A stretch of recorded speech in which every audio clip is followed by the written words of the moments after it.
Hello guys, welcome to everyone. My today's topic is limiting reagent.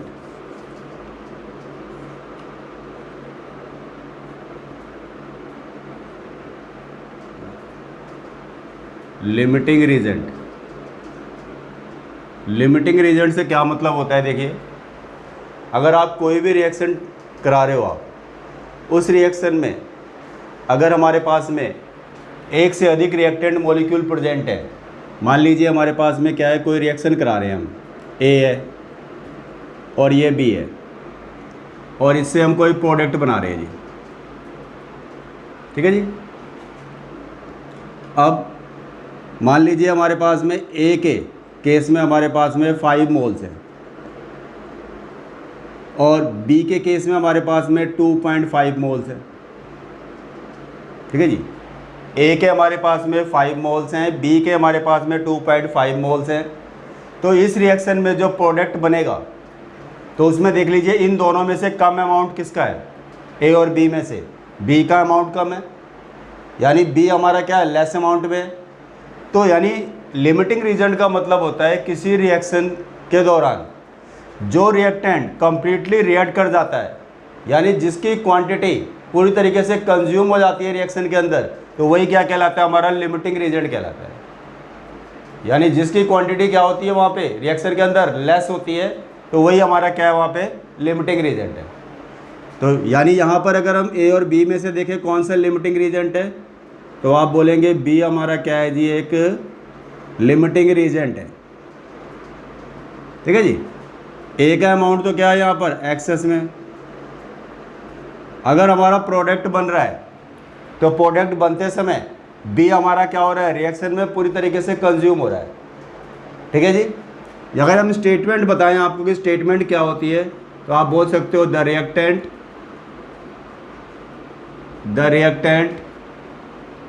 which completely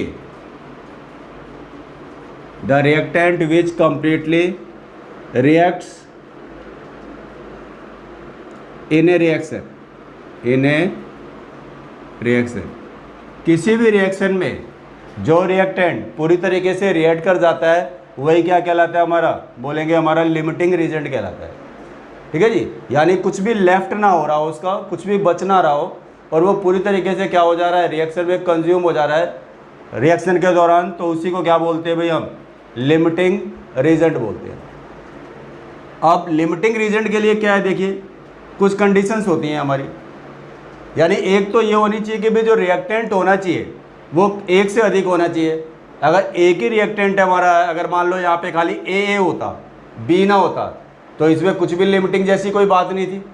तो limiting वाली बात तो जब ही आएगी ना, जब रिएक्टेंट जो हमारे पास है, जो रिएजेंट जो आप यूज़ कर रहे हो आप, वो हमारे क्या है, मोर देन 1 हो, एक से अधिक रिएजेंट होंगे, तभी आप बोलेंगे कि वहाँ पर लिमिटिंग रिएजेंट वाली बात आएगी।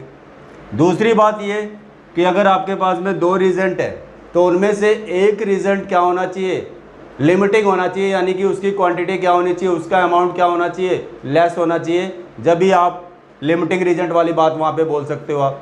अदरवाइज़ तो लिमिटिंग वाली बात होगी नहीं। अगर मान लीजिए 5 मोल ये है और 5 मोल ही बी है, तो उस कंडीशन में क्या होगा, कोई सा भी लिमिटिंग रीजेंट नहीं होगा, ठीक है ना भाई। अगर मैं आपको बोलता हूँ कि ए है और ये बी है और ये हमारा क्या हो गया जी, प्रोडक्ट बन रहा है, तो अगर मैं बोलता हूँ कि मान लीजिए ये 5 मोल है ए और 5 मोल ही मैं बोल रहा हूँ आपको भी बी है, तो इसमें कोई लिमिटिंग हुआ? कोई भी लिमिटिंग नहीं हुआ। तो यानी कि जो आपके पास में जो रिएक्टेंट मॉलिक्यूल्स दिए हुए हैं उनमें से किसी एक का अमाउंट क्या होना चाहिए, एक की क्वांटिटी क्या होनी चाहिए, एक के मोल क्या होने चाहिए, लेस होने चाहिए, जब भी वहाँ पे लिमिटिंग वाली बात अप्लाई होती है।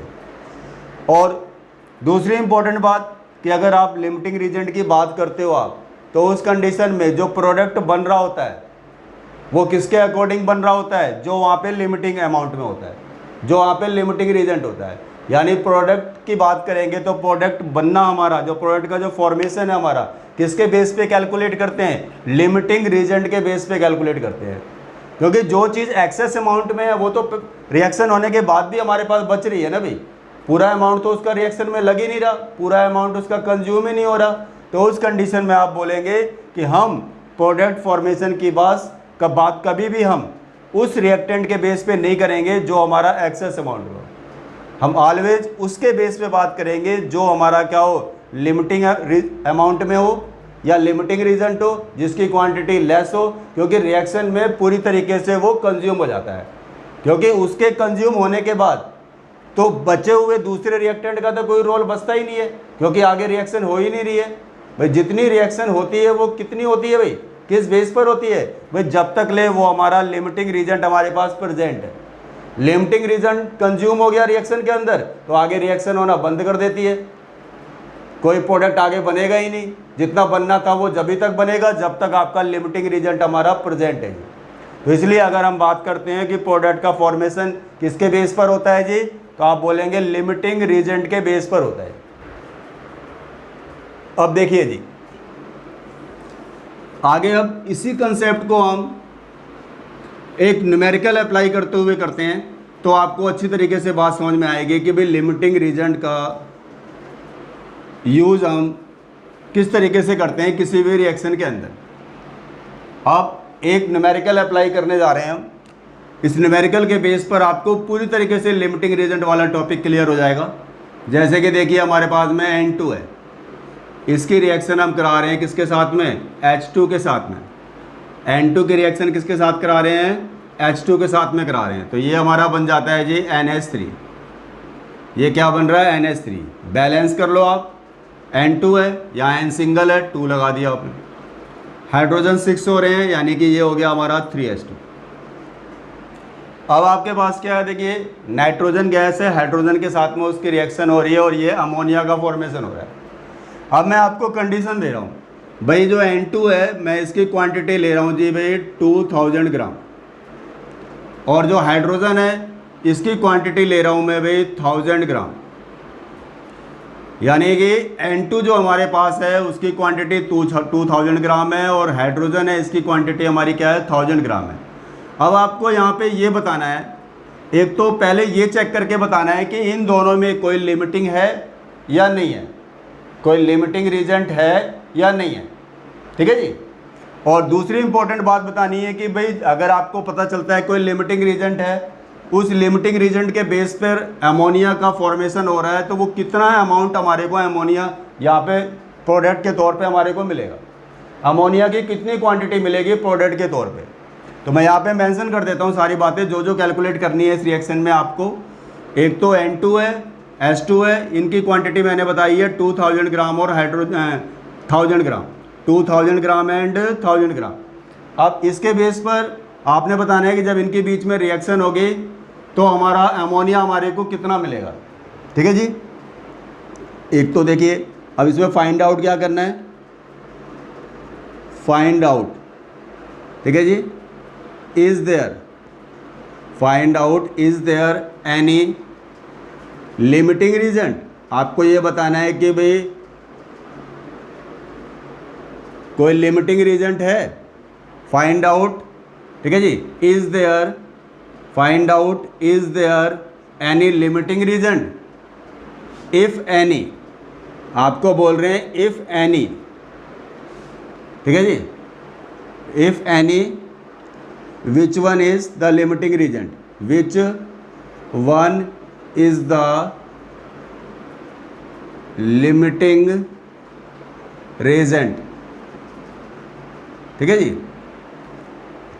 एक तो ये बताना है आपको, find out is there any limiting reagent, if any अगर कोई है तो which one is the limiting reagent, ठीक है जी। फर्स्ट हो गया हमारा। सेकंड है calculate, calculate the amount of limiting reagent, limiting reagent which reacts completely in the reaction, which reacts completely in the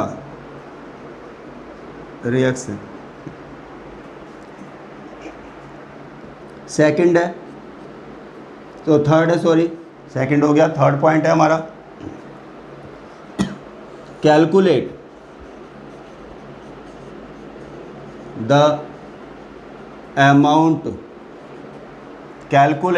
amount left of that reagent which is present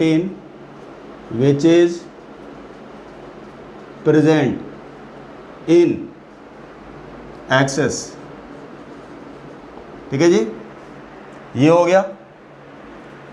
और आपको क्या निकालना है जी, फोर्थ वन, जैसे मैंने आपको बताया ही है, अमाउंट ऑफ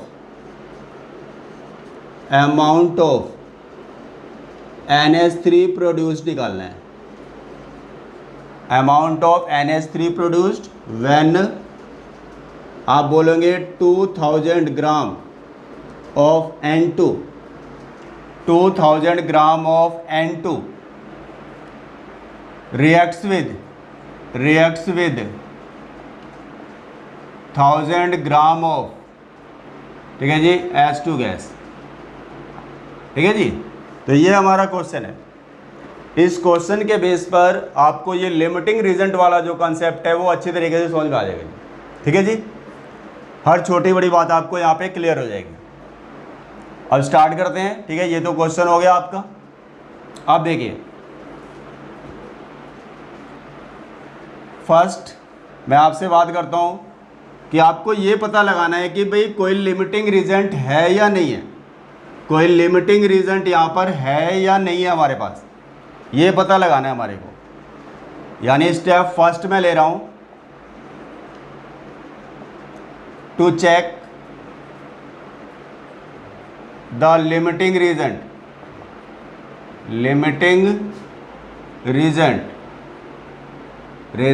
प्रेजेंट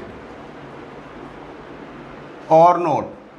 हमें ये पता लगाना है कि भाई हमारा जो रिएक्शन हमारे को दे रखी है उसमें कोई लिमिटिंग रीजेंट है भी या नहीं है। ये देखना है कि भाई ये जो हमारे पास में कंडीशन जो मैंने बताई आपको, अगर स्टोइकियोमेट्रिक कोफिशिएंट ऑफ N2 जो है, स्टोइकियोमेट्रिक कोफिशिएंट ऑफ H2, अगर इन दोनों का जो रेशो है वो अगर इक्वल हो रहा है किसके जी, number of moles of N2 and number of moles of H2 के, उन दोनों के रेशो के, इसके रेशो के बराबर अगर ये रेशो हो रहा है तो हम बोलेंगे वहाँ पर कोई भी लिमिटिंग रीजेंट प्रेजेंट नहीं होगा। यानी अगर आपके पास ये रेशो बराबर आ रहे हैं तो उस कंडीशन में बोलेंगे there is no limiting reagent present in the reaction. आप बोलोगे लिमिटिंग रीजेंट हमारा रिएक्शन के अंदर प्रेजेंट ही नहीं है जी, लिमिटिंग रीजेंट हमारा रिएक्शन के अंदर प्रेजेंट ही नहीं है। आप देखिए, अगर हमारे पास में ये जो कोफिशिएंट्स है हमारे पास में स्टोइकियोमेट्रिक कोफिशिएंट्स, अगर ये रेशो हमारे पास में इक्वल नहीं है रिएक्टेंट के नंबर ऑफ मोल्स के, तो आप बोलेंगे, अगर इक्वल नहीं है तो आप बोलेंगे देयर इज, ठीक है जी, limiting reagent present, limiting reagent present in the reaction.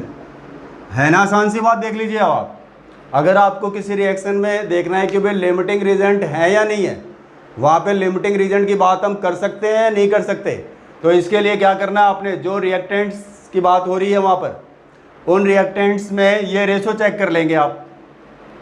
अगर ये रेशो हमारे पास इक्वल आ रहा है तो बोलेंगे लिमिटिंग रीजेंट वहाँ पे प्रेजेंट नहीं है।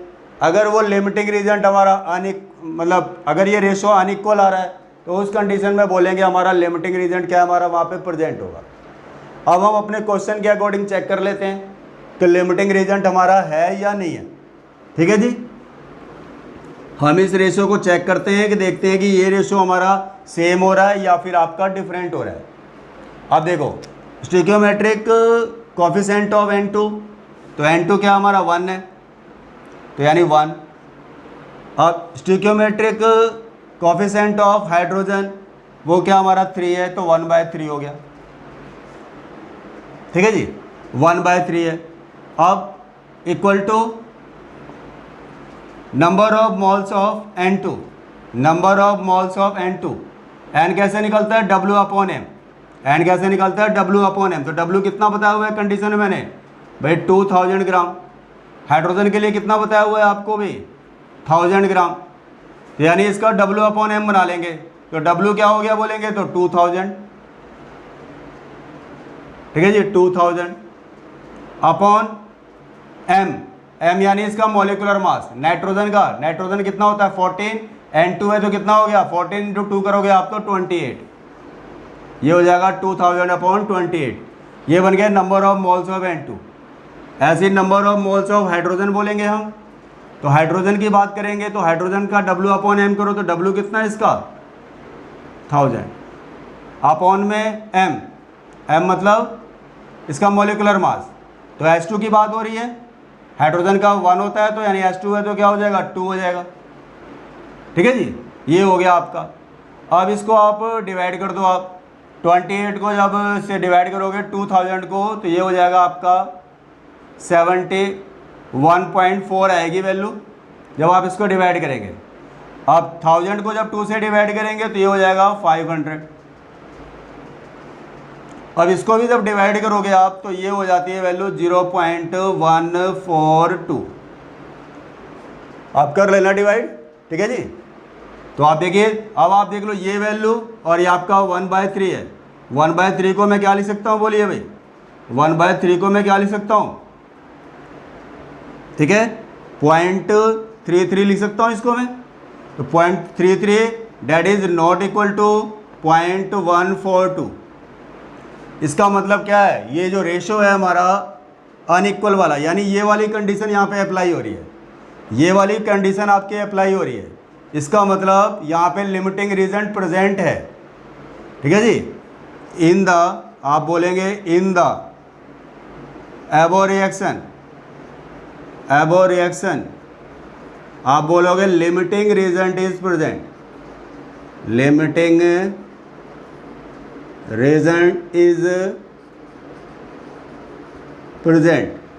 क्योंकि आपने देखा कि रेशो क्या आ रहा है हमारा स्टिक्योमेट्रिक कोफिशिएंट्स का और नंबर ऑफ मोल्स का जो रेशो आपको मैंने बताया था, यहाँ पे दोनों रेशो क्या हो रहे हैं हमारे पास में, बराबर नहीं हो रहे हैं, इक्वल नहीं हो रहे हैं। इसलिए बोलेंगे कि रिएक्शन के अंदर हमारा लिमिटिंग रीजन प्रेजेंट है। ठीक है जी, तो बात समझ में आ गई ना। कोई भी रिएक्शन अगर दे रखी हो तो उसके रिएक्टेंट्स में आप इस रेशो को चेक कर लेंगे आप। अगर वो रेशो हमारा क्या हो रहा है, अगर इक्वल हो रहा है तो बोलेंगे वहाँ पर लिमिटिंग रीजन प्रेजेंट नहीं है। अगर हमारे पास में रेशो अनइक्वल है, ठीक है जी, तो बोलेंगे लिमिटिंग रीजन वहाँ पे प्रेजेंट है। तो पहली बात हमारी क्लियर हो गई कि भाई हमारे को ये पता लगाया पहले हमने कि भाई लिमिटिंग रीजन है भी या नहीं है। ठीक है जी, अब बात ये आती है आगे कि भाई सेकंड स्टेप, पहला स्टेप ये हो गया, पहला स्टेप हमारा फर्स्ट स्टेप ये हो गया जिसमें मैंने क्या बताया आपको भाई, to check the limiting reagent, to check the limiting reagent. ठीक है, तो हमने पहले चेक कर लिया लिमिटिंग रीजन है या नहीं है, तो हमारे को पता चल गया कि भाई लिमिटिंग रीजन प्रेजेंट है। ठीक है जी, अब आगे बात करते हैं। अब to find out the limiting reagent, अब हमें क्या करना है कि भाई लिमिटिंग रीजन का पता लगाना है कि भाई कौन सा वाला लिमिटिंग रीजन है वहाँ पे।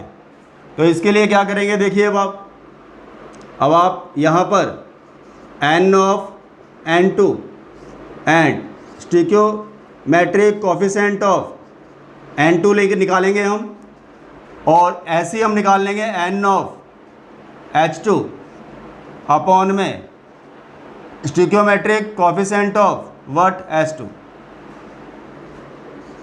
which one has lower value, which one has lower value, ठीक है जी, that is that would be the limiting reagent.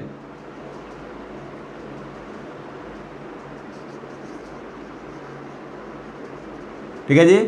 अब आपको दोनों की वैल्यूज निकाल के देख लो। नाइट्रोजन के लिए नंबर ऑफ मोल्स का स्टिकियोमेट्रिक कोफिशिएंट, दोनों की वैल्यूज आप मतलब इनका रेशो निकालो, और ऐसे इसका भी रेशो निकालो। आप देखोगे किसके केस में वैल्यू आपकी लोवेस्ट आ रही है। जिसके केस में वैल्यू लोवेस्ट आएगी वही क्या होगा हमारा भी लिमिटिंग रीजेंट होगा। अब यहाँ पे चेक कर लेते हैं, हम यहाँ पर चेक कर लेते हैं। देखिए अब आप यहाँ रफ कर दूँ मैं इसको, देखिए अब यहाँ पर हम निकालते हैं n ऑफ n2 कितना है भाई, मैं आपसे पहले बात कर रहा हूँ n ऑफ n2 अपॉन में SC ऑफ n2 की। रिएक्शन आपको पता ही है, n2 प्लस में क्या थी हमारी 3H2 और ये था हमारा 2NH3। अभी नंबर ऑफ मोल्स हमने निकाल लिए थे n2 के W अपॉन m करके, तो वैल्यू कितनी आई थी बोलेंगे तो 71.4।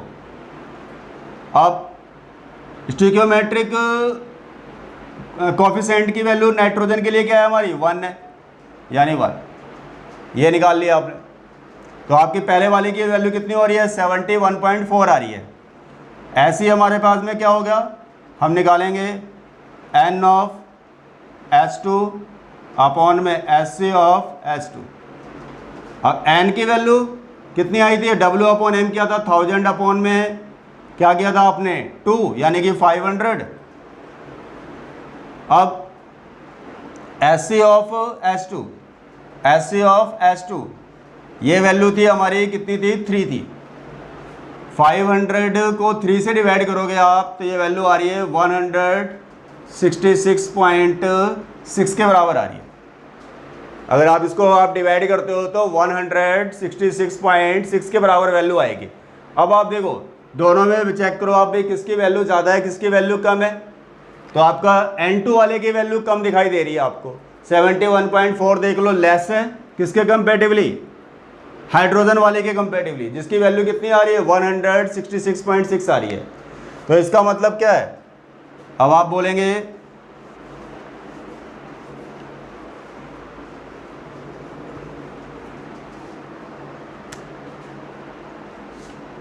ड्यू टू लोअर वैल्यू आप बोलोगे N2 is the limiting reason. N2 क्या हो गया हमारा भाई, बोलेंगे लिमिटिंग रीजन है। N2 क्या है यहाँ पे बोलेंगे तो N2 is the limiting reason. हमारे को पता चल गया कि भाई N2 क्या है हमारा लिमिटिंग रीजन है। अगर हमारे को अब प्रोडक्ट के बारे में बताते हैं ना कि प्रोडक्ट कितना बनेगा, प्रोडक्ट का अमाउंट कितना बनेगा, तो वो किसके बेस पे निकालेंगे हम N2 के बेस पे, क्योंकि N2 ही क्या है हमारा लिमिटिंग रीजेंट है। हमारा N2 क्या है यहाँ पे हमारा लिमिटिंग रीजेंट है, यानी कि अमोनिया का फॉर्मेशन हम किसके बेस पे निकालेंगे, अमाउंट ऑफ N2 के बेस पर। और N2 का अमाउंट कितना था पहले भाई आपने देखा था 2000 ग्राम, और हाइड्रोजन का कितना था बोलेंगे 1000 ग्राम।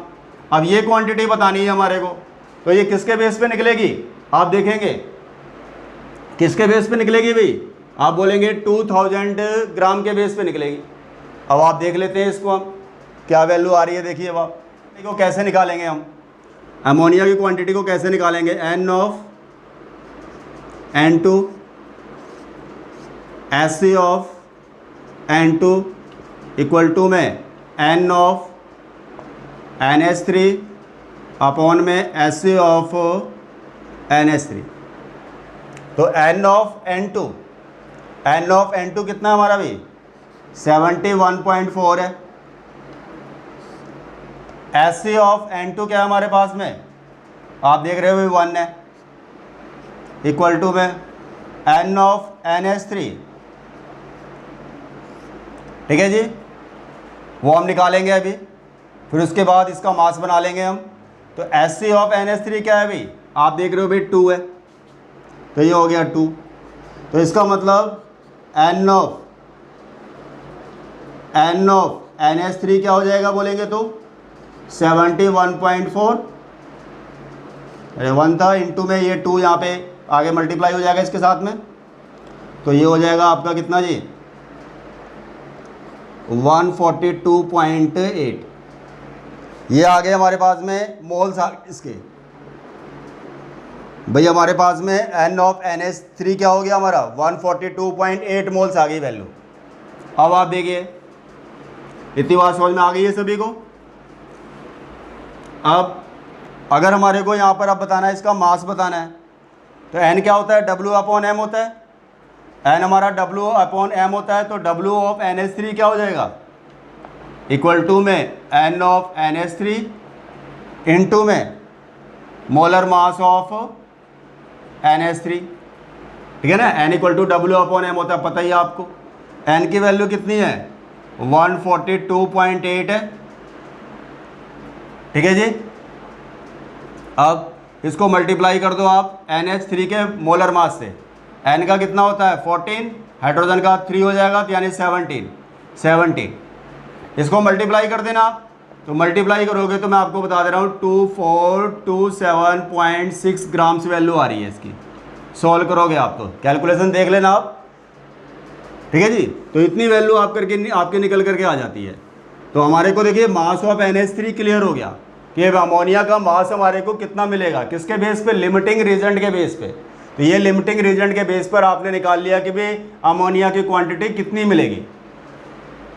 अब मैं आपसे ये बताता हूँ कि भाई जो आपका लिमिटिंग रीजेंट है, लिमिटिंग रीजेंट जो है हमारा, ठीक है जी, अगर वो रिएक्ट कर रहा है तो वो कितने अमाउंट में हाइड्रोजन को रिएक्ट करा पा रहा है अपने साथ में, ठीक है जी। अगर आप 2000 ग्राम की बात करेंगे तो उस कंडीशन में हाइड्रोजन का कितना अमाउंट रिएक्ट कर रहा है कि जिसमें आपको ये क्वांटिटी मिल रही है, वो चीज़ निकालेंगे। देखिए अब आप देखिए, अगर हम 2000 ग्राम को थोड़ी देर के लिए भूल जाओ आप, N2 का मतलब कितना हो गया 28 ग्राम। 28 ग्राम के लिए हाइड्रोजन कितना चाहिए बोलिए भाई, 1 होता है हाइड्रोजन का, टोटल 6 से हो रहे हैं हाइड्रोजन, तो हो गया 6 ग्राम।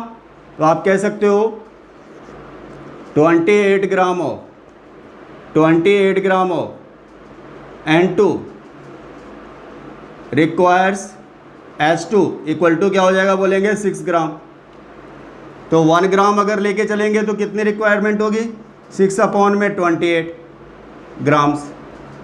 हमारे को निकालना कितने के लिए 2000 के लिए निकालना है, तो 2000 के लिए क्या हो जाएगा बोलेंगे तो 6/28 इंटू में क्या कर लेना आप 2000 कर लेना। इसका सॉल्यूशन बना लेंगे आप, तो ये हो जाएगा आपका 428.6 ग्राम्स आएगी वैल्यू। क्योंकि मेरा तो रोज़ का काम है, बार बार कैलकुलेशन मैं करता ही रहता हूँ, तो मुझे तो वैल्यूज़ ध्यान रह जाती है। तो आप देख लो, ये कैलकुलेशन का रिजल्ट आएगा आपको जब आप कैलकुलेट करोगे। तो अब क्योंकि टाइम वेस्ट नहीं करना होता ना, तो टाइम को सेव करने के लिए मैं आपको रिजल्ट बता रहा हूँ कि भाई ये रिजल्ट आ जाएगा आपका। इसके बाद देखिए, अगर आपसे मैं बोलूँ कि अमाउंट ऑफ H2 लेफ्ट, कितना हाइड्रोजन का अमाउंट बचेगा, टोटल कितना था हमारा हाइड्रोजन था 1000 था, ठीक है जी। टोटल कितना अमाउंट था हमारा 1000 था। अब इसमें से माइनस कर दो आप 428.6, ठीक है जी। तो ये वैल्यू हो जाएगी 571.4 ग्राम्स। ये अमाउंट आपका लेफ्ट बच जाएगा, किसका जी, हाइड्रोजन का।